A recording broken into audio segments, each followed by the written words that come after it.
ஆச்சி மசாலா. எந்த சமையலும் ருசி தேடும் ரகசியம். 20 ரூபாய்.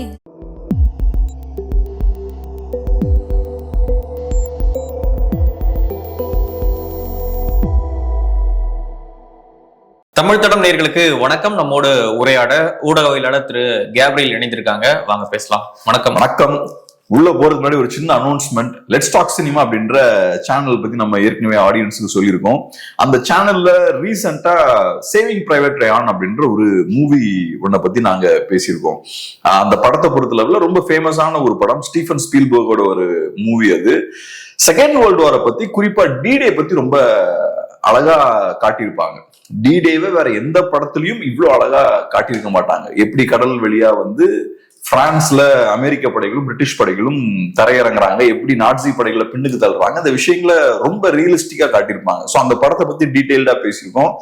சேவிங் பிரைவேட் ரயான் அந்த வீடியோவுக்கான லிங்கையும் நாங்க ஷேர் பண்றோம். கண்டிப்பா அந்த வீடியோவை பாருங்க, சேனலையும் சப்ஸ்கிரைப் பண்ணுங்க. கண்டென்ட்ல போயிடலாம். அரசியல் களம் சூடு பிடிச்சிருக்கு. எல்லா கட்சிகளும் தங்களுடைய தேர்தல் பிரச்சாரத்தை தீவிரப்படுத்தியிருக்காங்க. நாளைக்கு மோடி கூட வந்து தமிழ்நாட்டுக்கு வராரு. இப்போ பாண்டிச்சேரியில பிரச்சாரம் மேற்கொண்டிருக்காங்கன்ற செய்தி.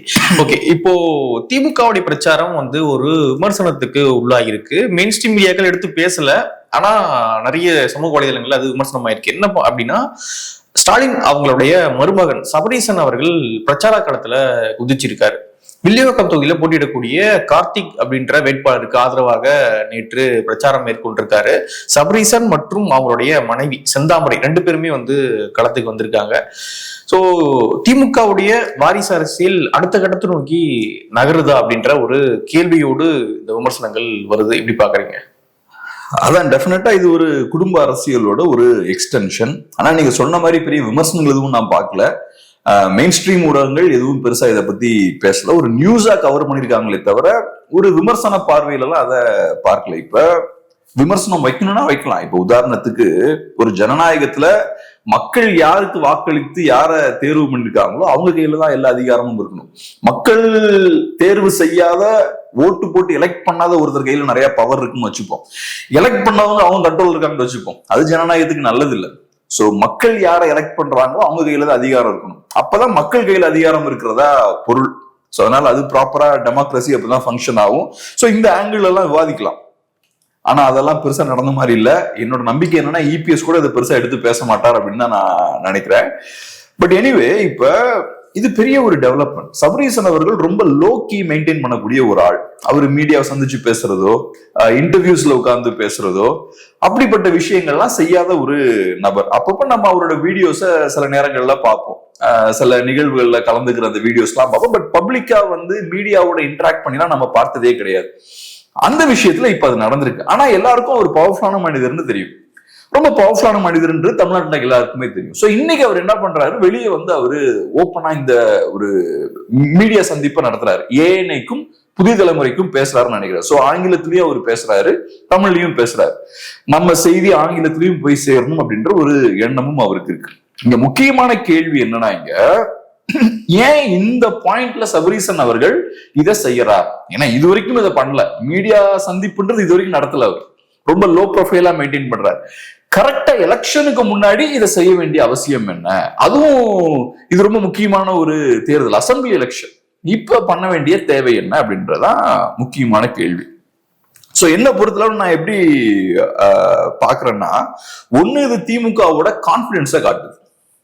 நம்ம கண்டிப்பா ஜெயிச்சிருவோம் அப்படின்ற கான்பிடன்ஸ்ல இருக்காங்க. சோ என்ன விமர்சனம் வந்தாலும் பரவாயில்ல, நம்மள எதுவும் பண்ண முடியாது, நம்ம கண்டிப்பா ஜெயிச்சிருவோம், சோ நம்ம தைரியமா இறங்கலாம். யூசுவலா எலெக்ஷனுக்கு முன்னாடி எந்த தவறும் நடந்துடக்கூடாது, எந்த கான்ட்ரவர்சியிலும் சிக்கிடக்கூடாது அப்படின்ற ஒரு அச்சம் பாத்தீங்கன்னா கட்சிகளுக்கு இருக்கும். சோ இப்ப திமுக எப்படி பாக்குறாங்கன்னா, நம்ம கண்டிப்பா ஜெயிச்சிருவோம், சோ ஒரு சிக்கலும் இல்ல, தைரியமா நம்ம களத்துல இறங்கலாம் அப்படின்ற மாதிரி அவங்க பாக்குறாங்க. இப்ப நம்ம தோக்குறதுக்கான வாய்ப்பு இருக்கு அப்படின்ற அந்த அச்சம் இருக்குன்னு வச்சுப்போமே, ஒவ்வொரு ஸ்டெப்பையும் ரொம்ப காஷியஸா எடுத்து வைப்பாங்க. இல்ல நம்ம 100% ஜெயிச்சிருவோம் அப்படின்ற நம்பிக்கை இருந்ததுன்னா அக்ரெசிவா தைரியமா அடி எடுத்து வைப்பாங்க. சோ இத பார்க்கும்போது எனக்கு திமுக காரங்களுக்கு பெரிய ஒரு கான்பிடன்ஸ் இருக்கு, எலெக்ஷன் ஜெயிச்சிடலான்ற கான்பிடன்ஸ் இருக்கு, அது வெளிப்படுது. ரெண்டாவது முக்கியமான ஒரு கேள்வி என்னன்னா, இப்ப ஓகே ஜெயிப்போன்ற கான்பிடன்ஸ் இருக்கு, அப்ப ஜெயிச்சதுக்கு அப்புறமே வரலாமே. ஜெயிச்சதுக்கு அப்புறம் வந்தா யாருமே எதுவும் பெருசா கேட்கலாம் மாட்டாங்க, உங்களுக்கு எதிராகவும் எலெக்ஷன்ல திரும்பாது, அப்ப ஜெயிச்சதுக்கு அப்புறமே வரலாமே அப்படின்ற ஒரு கேள்வி இருக்கு. குறிப்பா ஏன் இப்ப கரெக்டா உள்ள வரணும் அப்படின்ற ஒரு கேள்வி இருக்கு. இப்ப ஒரு எக்ஸாம்பிள் நான் சொல்றேன். ஒரு மன்னர் இருக்காருன்னு வச்சுக்கோம். ஒரு மன்னர் வந்து பெரிய போருக்கு தயாராயிட்டு இருக்காரு. அந்த போர்ல கண்டிப்பா அவர் ஜெயிச்சிருவார் அப்படின்ற ஒரு கேரண்டியும் இருக்குன்னு வச்சுப்போம். அப்ப சோ இந்த மாதிரியான ஒரு சூழல் இருக்கு. இன்னொரு சைடுல அந்த நாட்டுல நிறைய இளவரசர்களும் இருக்காங்க. அதுல ஒரு இளவரசர் ரொம்ப குவைட்டா இருக்காருன்னு வச்சுப்போம். பெருசா பப்ளிக் எல்லாம் மீட் பண்ணாம அரசியல் எல்லாம் ஈடுபடாம குவைட்டா இருக்காரு. ஆனா அவருக்கு ஏதோ ஒரு பாயிண்ட்ல அரசியலுக்கு வரணும்ன்ற ஆர்வம் இருக்குன்னு வச்சுப்போம். இப்ப அந்த போர் முடிஞ்சு ஜெயிச்சதுக்கு அப்புறம் அந்த இளவரசர் உள்ள குதிக்கிறது கரெக்டா இருக்குமா, போருக்கு முன்னாடியே குதிக்கிறது நல்லா இருக்குமா, கரெக்டா இருக்குமா? போருக்கு முன்னாடி வந்துடணும். போருக்கு முன்னாடி இருந்தா கரெக்டா இருக்கும். ஏன் அது கரெக்டா இருக்கும்னு பார்த்தோம்னா, போருக்கு முன்னாடியே நீங்க வண்டியில ஏறிட்டீங்கன்னா இந்த போர்ல ஜெயிச்சதுல எனக்கும் ஒரு பங்கு இருக்குன்ற கிரெடிட்டை நீங்க வாங்கிடலாம். ஜெயிச்சதுக்கு அப்புறம் நீங்க உள்ள வரும்போது அது ஜெயிச்ச அணில போய் நீங்க சேர்ற மாதிரியான ஒரு ஃபீலிங் இருக்கும். பட் இப்பவே நீங்க கரெக்டா உள்ள இறங்கிட்டீங்கன்னா, ஒருத்தங்க ஜெயிப்பாங்கன்னு 100% ஷுவர் ஆயாச்சுன்னா நீங்க இப்ப கரெக்டா உள்ள இறங்குறது தான் கரெக்டா இருக்கும். ஸோ அந்த வகையில நான் எப்படி பாக்குறேன்னா, இப்ப ஜெயிப்போன்ற ஒரு கான்பிடன்ஸ் இருக்கு. ஸோ எலெக்ஷனுக்கு முன்னாடியே நம்ம பப்ளிக்கா வரலாம் அப்படின்ற ஒரு விஷயத்தையும் அவங்க பண்றாங்கன்னு நான் பாக்குறேன். மூணாவது முக்கியமான கேள்வி என்னன்னா, இப்ப திமுக நம்ம பாக்குறோம். இப்ப எக்மோர் தொகுதி எடுத்துக்கிட்டோம்னா பிரசன்னா அவர்கள் நிக்கிறாரு. சோ ஒருத்தர் உள்ள வராரு, அவர் கொஞ்சம் ஃபேமஸான ஒரு இண்டிவிஜுவல் தான், ஃபேமஸான கொஞ்சம் முக்கியத்துவம் இருக்கக்கூடிய ஒரு மனிதர் வராருன்னா இன்னொருத்தருக்கு ஸ்பேஸ் கம்மியாகுது. சோ அப்ப என்ன ஆகுது, பரந்தாமன் அவர்கள் வாய்ப்பு அவருக்கு வழங்கப்படலை. சோ அப்ப ஒரு தொகுதியிலேயே புதுசா ஒருத்தர் உள்ள வராருன்னா இன்னொருத்தருக்கு ஸ்பேஸ் அங்க இல்ல. அப்ப திமுகன்ற ஒரு கட்சியில சபரீசன் அவர்கள் ஹெவி வெயிட். இப்ப அவரு இதுவரைக்கும் அரசியல் பதவிகள்ல கை வைக்கல, அதே மாதிரி கட்சி பொறுப்புகள்லயும் அவர் உட்காரல. பட் இப்ப ஒரு பெரிய ஒரு முக்கியத்துவம் வாய்ந்த ஒரு மனிதர் உள்ள வராருன்னா பொலிட்டிக்கல் அகாமடேட் பண்ண வேண்டிய தேவை இருக்குன்னு வச்சுப்போம். அப்ப திமுகலையும் பாத்தீங்கன்னா பவர் ஷிஃப்ட் ஏற்படுவதற்கான வாய்ப்பு இருக்கு. இவர் உள்ள வர்றாருன்னா சில பேருக்கு அப்ப வாய்ப்பு போகும். ஆமா, வாய்ப்பு போகும், ஓரங்கட்டப்படலாம். அது யார் அப்படின்ற ஒரு கேள்வியும் இருக்கு. நாம் பார்த்த லெவல்ல இப்ப மனோ தங்கராஜ் அவர்களுக்கு வாய்ப்பு வழங்கப்படல. அப்புறம் சில ஆடியோஸ் எல்லாம் ரிலீஸ் ஆகுது, அதையும் பாக்குறோம். இதெல்லாம் வச்சு பார்க்கும்போது கனிமொழியை லைட்டா சைட்லைன் பண்ற மாதிரியும் எனக்கு ஸ்லைட்டா தோணுது. இப்ப இபிஎஸ் அவர்கள் பேசுறதெல்லாம் வச்சு பார்க்கும்போது கூட அவர் இந்த ஆடியோ இஷ்யூ எடுத்து அவர் பேசுறாரு. ஆடியோ இஷ்யூ பேசுறாரு. ஆனா எனக்கு தெரிஞ்ச ஒரு சபரீசனை பத்தி பேசுவாருன்றது எனக்கு ஒரு பெரிய சந்தேகம் தான். மேபி இன்னைக்கு பிரச்சாரத்துல பார்க்கலாம், மேபி பேசலாம், நம்ம தவறா கூட இருக்கலாம்.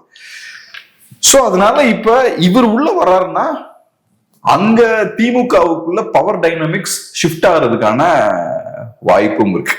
ஓகே. சோ அதனால அப்போ பிளான் பண்ணி தான் திமுக ஃபேமிலி இவங்களை இறக்குறாங்கன்றீங்க? எல்லாம் பிளான் பண்ணி தானே பண்ணுவாங்க. இப்ப நம்மள மாதிரி ஆட்கள் பிளான் பண்ணாம என்ன வேணாலும் பண்ணலாம், நமக்கு இழக்கிறது ஒண்ணுமே கிடையாது. பெரிய பெரிய அரசியல்ல ஈடுபடக்கூடியவர்களும் தொழிலதிபர்களா இருக்கக்கூடியவர்களும் டெஃபினட்டா எல்லாத்தையுமே பெருசா பிளான் பண்ணி தான் பண்ணுவாங்க. ஓகே, இவரை இறக்கி விடுவோம், அதன் காரணமாக சிலர் ஓரங்கட்டுவோம் அப்படின்ற பிளானோட தான் தலைமை இதை பண்ணுது. இப்ப அது நமக்கு தெரியல. சிலரை ஓரங்கட்டணுன்றது அவங்களோட பிரைமரி எண்ணமா இருக்குமா, இல்ல நமக்கு ஒரு பெரிய ஒரு ஸ்பேஸை கிரியேட் பண்ணும் அப்படின்றது அவங்களோட பிரைமரி ஏமா இருக்குமான்றது நமக்கு தெரியல. ஆனா ரெண்டும் ஒன்னோட ஒன்று தொடர்புடையதுதான். இப்ப நீங்க உங்களோட ஸ்பேஸ் எக்ஸ்பேண்ட் பண்ணீங்கன்னா இன்னொருத்தர் டெஃபினட்டா அதனால பாதிக்கப்படதான் செய்வார். சோ அப்ப நீங்க நம்ம இருப்பை தக்க வச்சுக்கணும், நம்மளோட அந்த எக்ஸ்பான்ஷன் நடத்தணும் அப்படின்னு நீங்க முயற்சி பண்ணீங்கன்னா டெஃபினட்டா அதுக்கும் ரெடி ஆகி தான் இருக்கும். இன்னொருத்தர் ஓரம் கட்டுறது டெஃபினட்டா ரெடி ஆகி தான் இருக்கணும். அரசியல் அப்படிதான் ஃபங்க்ஷன் ஆகும், பிசினஸ் அப்படிதான் ஃபங்க்ஷன் ஆகும். இப்ப நான் பெருசா வளர்ந்து வரேன்னா இன்னொருத்தரோட ஸ்பேஸ் கம்மி தான் ஆகும். ஸோ அதுக்கு டெஃபினட்டா பொலிட்டிக்ஸ்ல நீங்க ரெடியா தான் இருக்கணும். நம்ம அரசியல்ல நிறைய பார்த்துருக்கோம் அந்த மாதிரி.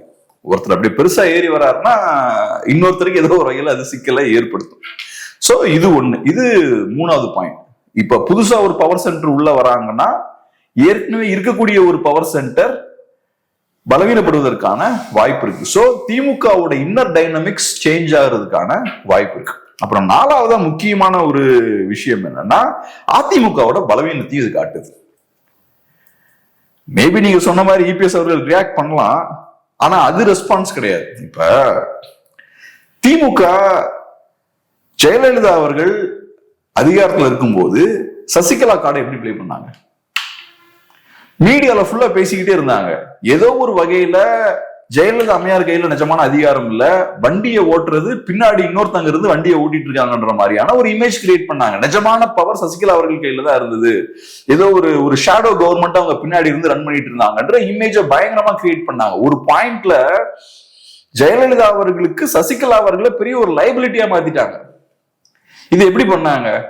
திமுக கிட்ட பெரிய ஒரு ப்ரொபகண்டா மெஷின் இருந்தது, மீடியா மேல பெரிய ஹோல்ட் இருந்தது, அதை வச்சு அவங்க பண்ணாங்க. இப்ப நமக்கு தெரியல சசிகலா அவர்களோட பவர் எந்த அளவுக்கு இருந்ததுதான் தெரியல. ஆனா அந்த காலத்துல பாத்தீங்கன்னா அம்மையார் ஜெயலலிதா அவர்கள் இறக்குறதுக்கு முன்னாடி சசிகலா அவர்கள் யாரும் அவங்க இன்டர்வியூஸ்ல யாரும் பார்த்தது இல்ல. அவங்க ஒரு மிஸ்டீரியஸான ஒரு இண்டிவிஜுவலா தான் இருந்தாங்க. சோ அவங்க கிட்ட பயங்கரமான பவர்ஸ் இருக்கு போல, பயங்கரமா இப்படி பண்ணிடுவாங்க, அப்படி பண்ணிடுவாங்க, இதை செஞ்சிருவாங்க, அதை செஞ்சிருவாங்க, வேட்பாளர்லாம் தேர்வு பண்றதே அவங்க தான் அப்படின்லாம் சொன்னாங்க. இப்ப ஒருத்தரை பத்தின புரிதல் நமக்கு இருந்ததுன்னா நம்ம இமேஜினேஷன் விளையாடாது. ஆனா ஒருத்தரை பத்தின புரிதலே நமக்கு இல்லைன்னா நம்மளா என்னெல்லாமோ கற்பனை பண்ணிப்போம். சோ கற்பனைக்கு தீனி போடுற மாதிரி ஏகப்பட்ட நியூஸ் வந்து சர்க்குலேட் பண்ணி விட்டாங்க. ஒரு பாயிண்ட்ல சசிகலா அவர்கள் ஜெயலலிதா அவர்களுக்கு பெரிய ஒரு சுமையா மாறிட்டாங்க. பொலிட்டிக்கல் பாயிண்ட் ஆஃப் வியூ வந்து பார்க்கும்போது நிறைய கெட்ட பேர் வர ஆரம்பிச்சிருச்சு. ஆனா அந்த வகையில அதிமுகவுக்கு எதுவுமே பண்ண முடியல. எக்ஸாக்டா ரெண்டும் ஏறக்குறைய ஒண்ணுதானே. சசிகலா அவர்களும் சபரீசன் அவர்களும் ஏறக்குறைய ஒரே மாதிரியான கேரக்டர்ஸ் தானே. அவங்க அதிமுகவுக்கு, இவரு திமுகவுக்கு. ஆனா அதிமுகவுக்கு அதெல்லாம் பெருசா எதுவும் யூஸ் பண்ண முடியல. சோ அந்த வகையில பார்த்தோம்னா இது ஒரு முக்கியமான டெவலப்மெண்ட். சோ இப்ப சபரீசன் அவர்கள் உள்ள வராருன்னா பொலிட்டிக்கலா இது சில காய்கள் நகர்றத இது காட்டுது, முக்கியமான நகர்வுகளை காட்டுது.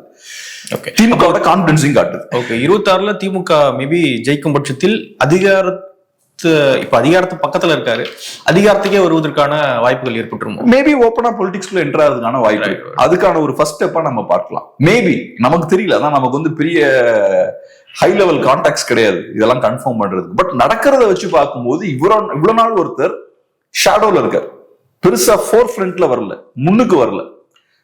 ஃப்ரண்ட்ல வந்து பொலிட்டிக்கலா காய்களை நகர்த்தல. ஆனா இன்னைக்கு ஃப்ரண்ட்ல வராருன்னா அப்ப அது காட்டக்கூடிய விஷயம் என்னன்னா, மேபி எதுக்கு அதை பண்ணணும்? மேபி அவருக்கு பொலிட்டிக்கல் ஆம்பிஷன்ஸ் இருக்கலாம், ஒரு டைரக்டா பொலிட்டிக்ஸ்ல இன்வால்வ் ஆக ஆரம்பிக்கலாம். இப்ப டைரக்டா இன்வால்வ் ஆகல, அடுத்து அதுவும் பண்ண ஆரம்பிக்கலாம். சோ இந்த விஷயங்கள் நடக்கிறதுக்கான வாய்ப்பு இருக்கு. இப்ப வில்லிவாக்கத்துல அவர் பண்றதே என்ன, அவர் டைரக்டா ஒரு வேட்பாளர் என்டோஸ் பண்றாரு. சோ மக்கள்கிட்ட அவர் சொல்றாரு இவருக்கு ஓட் போடுங்கன்னு சொல்றாரு. அதுவே ஒரு பொலிட்டிக்கல் ஆக்ஷன் தானே, டைரக்டான ஒரு பொலிட்டிக்கல் இன்வால்வ்மெண்ட் தானே. அவரு பேச்சு கேட்டு ஒரு 10 பேர் ஓட்டு போடுவாங்கன்னு நம்புறாங்களா? எப்படி பாக்குறீங்க? அந்த அளவுக்கு செல்வாக்கு இருக்குமா?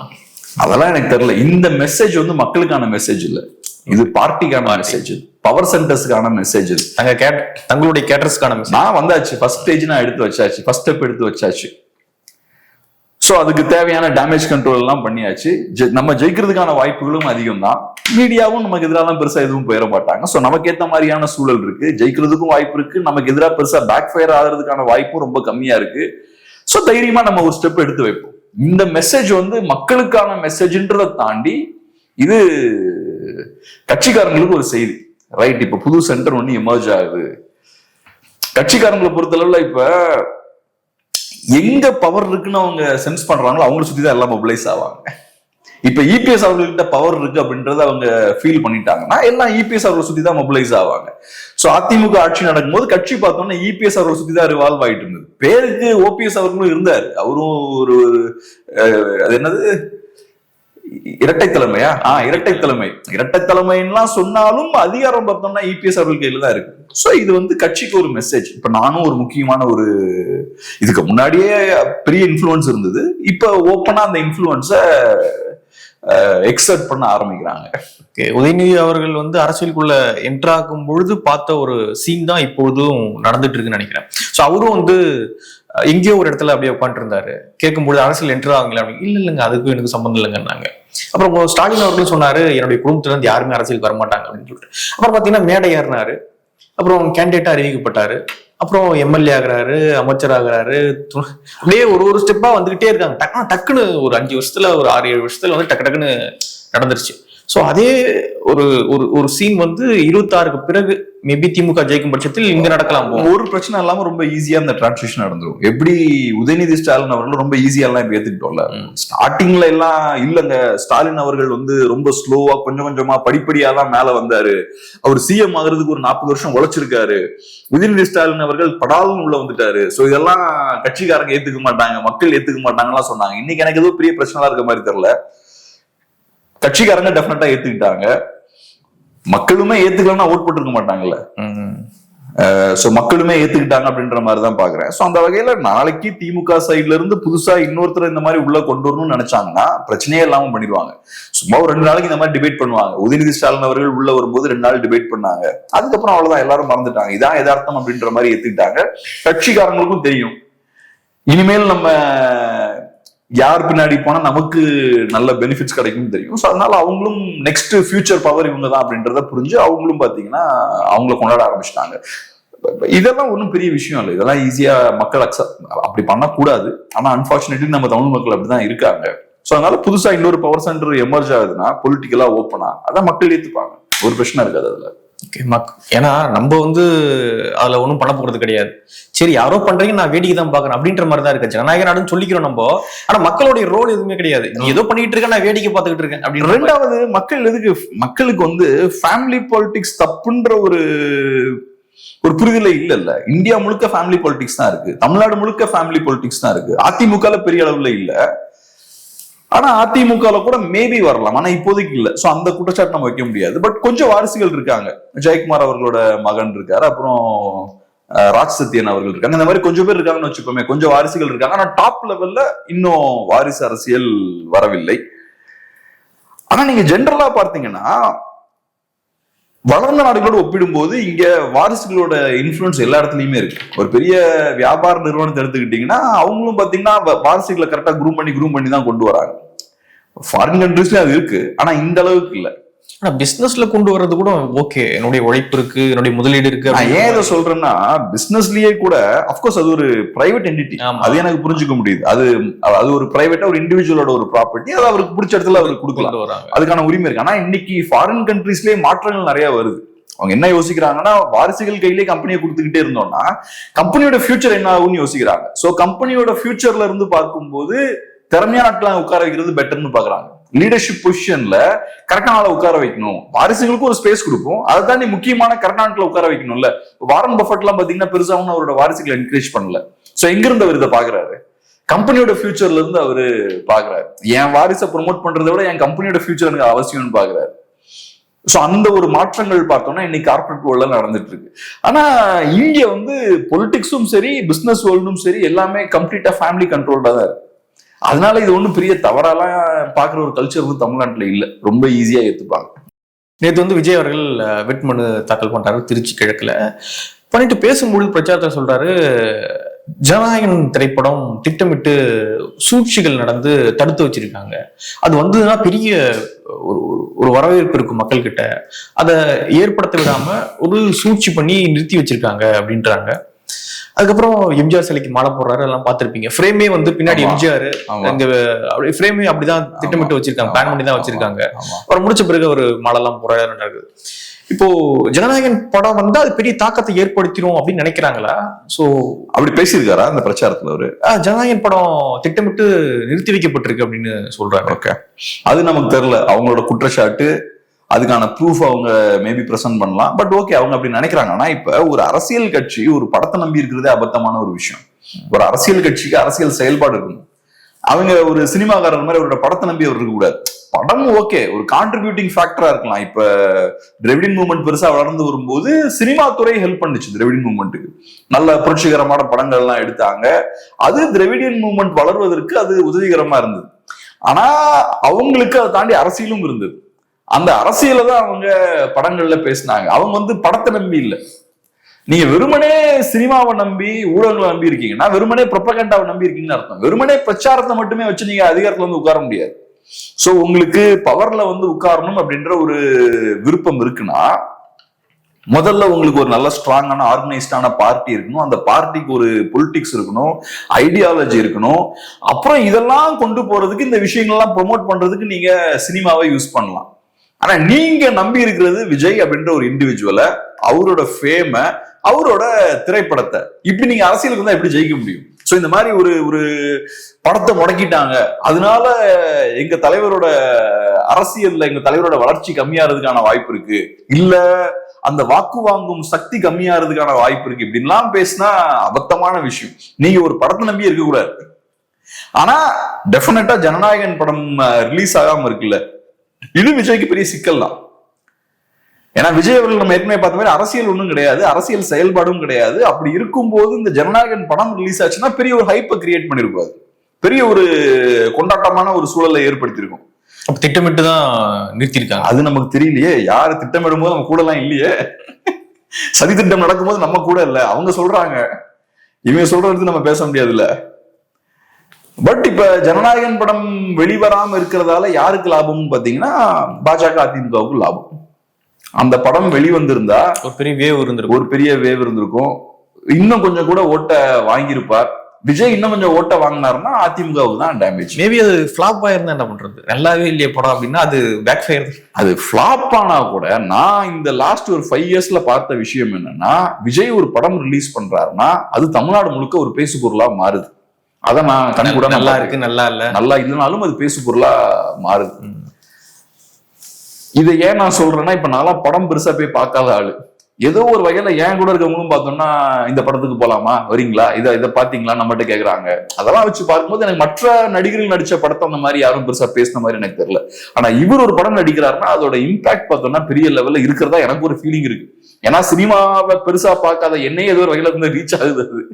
சோ அந்த ஒரு விஷயத்த பார்க்க முடியுது. சோ அந்த வகையில அந்த படம் ஃபிளாப் ஆனா கூட ஒரு வாரம் அது கண்டிப்பா ஒரு பேசு பொருளா தான் இருக்கும். அந்த படம் ஹிட் ஆச்சுன்னா 20-30 நாள் அது ஒரு பேசு பொருளா இருக்கும். ஸோ அது பெரிய ஒரு பூஸ்ட் இல்லை உங்களுக்கு. அதுக்கப்புறம் சோசியல் மீடியாலாம் பயங்கரமா சீன்ஸ் எல்லாம் ட்ரெண்ட் பண்ணுவாங்க, நம்ம ரிவ்யூஸ் எல்லாம் முரட்டுத்தனமா பேசுவாங்க. விஜய் ஒரு பாட்டு ரிலீஸ் பண்ணியாச்சுன்னா அடுத்தது இன்ஸ்டால ஃபுல்லா அந்த பாட்டை வச்சு டான்ஸ் ஆடுறது, அவர் ஏதாவது ஒரு ஸ்டெப் ஏதாவது போடுவார், அதை பண்ணுவாங்க. இது எல்லாமே விஜய்க்கு ஒரு பெரிய ஒரு ப்ரொமோஷன் தானே. எலெக்ஷனுக்கு முன்னாடி விஜய்க்கு ஒரு பெரிய ஒரு பூஸ்டை கொடுக்கும்ல. இன்னைக்கு விஜய்க்கு அதான சிக்கலா இருக்கு. இப்ப விஜய்க்கு இருக்கக்கூடிய சிக்கல் என்னன்னா, அவரோட பேச்சு திறமையை யூஸ் பண்ணி அவரு லைம் லைட்ல இருக்கணும். அது சிக்கல். அது அவரோட ஸ்ட்ரென்த் கிடையாது. விஜய் பேச்சாளர் கிடையாது. இன்னைக்கு சீமான் ஒரு பேச்சாளர், ஆராசா ஒரு பேச்சாளர், நிறைய வேற பேச்சாளர்கள் இருக்காங்க. இப்ப டிவிகேலயே நாஞ்சல் சம்பத் அவர்கள் ஒரு பேச்சாளர். சோ அவங்களுக்கு எல்லாம் பேச்சு தான் ஸ்ட்ரென்த். ஆனா விஜய் அவர்களுக்கு பேச்சு ஸ்ட்ரென்த் கிடையாது. அவர் அவரோட படங்கள் தான் அவரோட ஸ்ட்ரென்த், ஸ்கிரீன்ல நடிக்கிறது தான் அவரோட ஸ்ட்ரென்த். ஆனா அதை பிடிச்சி பிளாக் பண்ணி வச்சிருக்காங்க. இப்ப அவருக்கு அந்த படத்தை ரிலீஸ் பண்ண முடியல. சோ இப்ப என்ன ஆகுது, விஜய் அவர்கள் இப்ப அவரோட பேச்சு திறன் நம்பி இருக்க வேண்டியதா இருக்கு, பிரச்சாரத்துல பாடி அவர் ஓட்டு வாங்க வேண்டியதா இருக்கு. இந்த மாதிரி பாம்பு பல்ல பிடிக்கிட்டாங்க அந்த மாதிரி இருக்கு. ஆமா, இப்ப முதலைக்கு தண்ணியில தானே பலம் அதிகம். நீங்க ஒரு முதலையை பிடிச்சு கரையில இறக்கி விட்டு டான்ஸ் ஆடுனா அது என்ன பண்ணும்? தண்ணிக்குள்ள என்னெல்லாம் பண்ணணுமோ அதெல்லாம் பண்ண முடியும். சோ அதனால விஜய் அவர்கள் இப்போ ஒரு வீக்கான பொசிஷனுக்கு தள்ளப்பட்டிருக்காரு. அந்த படம் ரிலீஸ் ஆயிருந்தா பெரிய ஒரு பூஸ்டா இருந்திருக்கும். ஆனா ஒரு கட்சி ஐடியலா இந்த மாதிரியான ஒரு படத்தையோ ஒரு வீடியோவே நம்பிலாம் இருக்கக்கூடாது. அதுக்கு ஒரு சீரியஸான அரசியல் இருக்கணும். அந்த அரசியல் மேலையும் அவங்க சொல்லக்கூடிய அந்த எதிர்காலத்து மேலேயும் அந்த கட்சிக்கு நம்பிக்கை இருக்கணும். அது இல்லாம நீங்க ஒரு படத்தை நம்பி இருக்கீங்கன்னா அப்புறம் கட்சிக்காரங்களும் ஐயோ பாருங்க எங்களை வேணும் இந்த படத்தை ரிலீஸ் பண்ண விடல பாருங்க, அது ஒரு இஷ்யூவா நீங்க பேசுங்க. ஆனா அந்த படம் ரிலீஸ் ஆகிதான் இன்னும் பயங்கரமா பண்ணிருப்போம்னா நீங்க பேசுனீங்கன்னா அபத்தமா இருக்கு. உங்களுக்கு அரசியல் பத்தின புரிதல்னு அர்த்தம். இப்போ இந்த படம் ரிலீஸ் ஆக முடியாது. எலெக்ஷன் வரைக்கும் அது ரிலீஸ் ஆக முடியாது. எலெக்ஷன் ரிசல்ட் வரும், மே மாசம் 4 ரிசல்ட் வந்துடும். ரிசல்ட் வந்த பிறகு ஆக்சுவலா விஜய் யாரு அப்படின்னு அவருடைய பவர் தெரிஞ்சிடும், மக்களுக்கு எஸ்டாபிஷ் ஆயிடும். அதன் பிறகு இப்படி நல்லா பூம் பண்ணி வச்சிருக்கக்கூடிய இந்த ஜனநாயகம் ரிலீஸ் ஆச்சு அப்படின்னா அது ஒரு மாதிரி நல்லா இருக்குமா? அது பார்க்கும்பொழுது அது ஃபிளாப் ஆயிடும் இல்ல, அது ஏன்னா பொருத்தமா இருக்காது. இப்ப ஒரு படம் ரிலீஸ் பண்றோம்னா ஒரு குறிப்பிட்ட காலகட்டத்துக்காக அந்த படத்தை எடுத்து நம்ம ரிலீஸ் பண்றோம். அந்த குறிப்பிட்ட காலகட்டத்துல அதை ரிலீஸ் பண்ணாம நீங்க ரொம்ப லேட்டா பண்றீங்கன்னா பொருத்தம் இருக்காது, அவுட் ஆஃப் கான்டெக்ஸ்டா இருக்கும். நீங்க சொன்ன மாதிரி விஜய் அவர்கள் அதுக்கப்புறம் தோத்தர்றாருன்னு வச்சுப்போம். அப்ப விஜய் சிஎம் ஆகுற மாதிரி இங்க ஒரு சீன் எல்லாம் வருதுன்னு வச்சுப்போம், அந்த மாதிரி பூஸ்ட் பண்றாங்கன்னு வச்சுப்போம். அதுல என்ன பொருத்தம் இருக்கும்? ஒன்னும் இருக்காது. ஆனா எலெக்ஷனுக்கு முன்னாடி விஜய் சிஎம் ஆகுற மாதிரி எல்லாம் பூஸ்ட் பண்ணி காட்டுறாங்கன்னு வச்சுப்போம். நமக்கு தெரியல அப்படிலாம் இருக்கு. நான் சும்மா ஒரு எக்ஸாம்பிளுக்கு சொல்றேன். அப்ப அது ரைட்டு, நம்ம தலைவர் சிஎம் ஆகிறதுக்கு வாய்ப்பு இருக்குன்ற மாதிரி அப்ப ரிசல்ட் தெரியாது. சோ அது ஓரளவு கன்சியூம் பண்றதுக்கு ஈஸியா இருக்கும். ஆனா ரிசல்ட் வந்ததுக்கு அப்புறம் நீங்க இதெல்லாம் சொல்றீங்கன்னா பார்த்தா பொருத்தமே இல்லாம இருக்கும். சோ அதனால ஒரு ப்ரொடியூசருக்கு இது பெரிய ஒரு சிக்கல் தாங்க. விஜயை வச்சு ஒரு படம் எடுத்துட்டு ரிலீஸ் பண்ண முடியலன்னா அது பெரிய ஒரு சிக்கல் தான். பல 100 கோடிகள் அதுல இன்வெஸ்ட் பண்ணிருப்பாங்க, இவருக்கு பெரிய சேலரி கொடுத்துருப்பாங்க. இதெல்லாம் பண்ணி இந்த படத்தை ரிலீஸ் பண்ண முடியலன்னா பெரிய ஒரு வருத்தம் தான் அவங்களுக்கு. ஆனா அரசியல்னு வரும்போது இதெல்லாம் நீங்க ஃபேஸ் பண்ணி தான் ஆகணும். எல்லா சைட்லயும் நிறைய பிரச்சனைகள் வரதான் செய்யும். ஸோ அதெல்லாம் ஃபேஸ் பண்ணி தான் ஆகணும். அதை பிளேம் பண்ணவும் முடியாது. நீங்க தான் வேற நிறைய விஷயங்கள் செய்யணும். இப்ப விஜயகாந்துமே பொலிட்டிக்ஸுக்கு வரதுக்கு முன்னாடி சில படங்கள் எல்லாம் பொலிட்டிக்கலா பண்ணாருன்னு நினைக்கிறேன், பெருசா ஓடல. ஆனா விஜயகாந்த் அவர்கள் சினிமாவை மட்டுமே நம்பி இல்லை. இன்னைக்கும் நீங்க யோசிச்சு பாருங்க, விஜயகாந்த் அவர்களை படத்தோட நம்ம கனெக்ட் பண்றதை விட ஒரு லீடரா அவர் எஸ்டாப்ளிஷ் ஆயிட்டார். விஜய் அப்படி இல்லை, நம்ம இன்னும் ஒரு படத்தோட தான் நம்ம கனெக்ட் பண்ணிட்டு இருக்கோம். படத்தை மைனஸ் பண்ணிட்டா விஜய் ஒன்றும் பெருசா கிடையாது. படங்கள், அந்த சினிமா இமேஜ் அதெல்லாம் மைனஸ் பண்ணிட்டா விஜய் ஒன்றும் பெருசு கிடையாது. ஆனா அதை உடைச்சு நெக்ஸ்ட் ஸ்டேஜுக்கு வந்த விஜயகாந்த் அவர்கள், இன்ஃபேக்ட் விஜயகாந்த் அவர்கள் அரசியலுக்கு வரும்போது அவரோட பிலிம் கெரியர் ஏறக்குறைய டவுன் ஆயிடுச்சு. ஸோ அவரோட அந்த ஸ்டார் இமேஜ மனசுல வச்சுலாம் அவர் பெருசா உள்ள வரல. அதையும் தாண்டி ஒரு பெரிய பொலிட்டிக்கல் இமேஜையும் அவர் பில்ட் பண்ணிட்டார். இவர் இன்னும் அதெல்லாம் பண்ணல. இன்னமுமே விஜய் ஒரு சினிமா ஸ்டாரா தான் இருக்காரு. ஸோ அது உங்க மிஸ்டேக் இல்ல. அதை தாண்டியும் மக்களுக்கு கொடுக்கறதுக்கு வேற நிறைய விஷயங்கள் உங்களுக்கு இருக்கணும் இல்ல. ஓகே, இப்பவும் வெறுமனே ஒரு சினிமாக்காரர் மாதிரியே வந்து பேசுறது, பஞ்ச் டயலாக் பேசுறது, அதுதான் உங்க ரசிகர்களுக்கு பிடிக்குதுன்னா புதுசா ஒரு அரசியல்களோட உள்ள கொண்டு வரணும்ல. அதெல்லாம் பெருசா எங்களுக்கு முடியல. நிறைய விஷயங்களை பகிர்ந்துக்கிட்டீங்க. நன்றி. நன்றி.